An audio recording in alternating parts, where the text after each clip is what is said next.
जल्दी करिए, मुझे अभिया से बात करनी है। गीतू मायरू को लेके माउंट आबू चली गई है, नहीं कर सकती। गीतू मायरा को अपनी बेटी मानती है।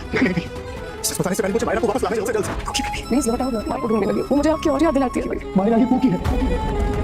पूकी ने मेरी और भव्य से दोस्ती करवा दी है। मैंने उन्हें थैंक यू कहा पूकी को लौटाने के लिए और साथ ही तुम्हारी हेल्थ के लिए अर्जी भी डाल दी। आने वाले एपिसोड होने वाले हैं धमाकेदार। जी हाँ दोस्तों, दरअसल आने वाले एपिसोड में आप लोग देखने वाले हैं कि उधर अरमान जैसे होश में आता है, रामू काका से पूछता है कि भाई वो कहाँ है, मेरा कहाँ है, गीतू कहाँ है। तो वो कहता है कि वो तो उसे तो गीतू लेकर माउंट आबू चली गई, वो तो उसे अपनी बेटी मानती है। अरमान परेशान हो जाता है। अरमान कहता है कि नहीं, ये सच्चाई बताने से पहले वो उसे कैसे ले जा सकती है, मुझे अभीरा को सच्चाई बतानी ही होगी।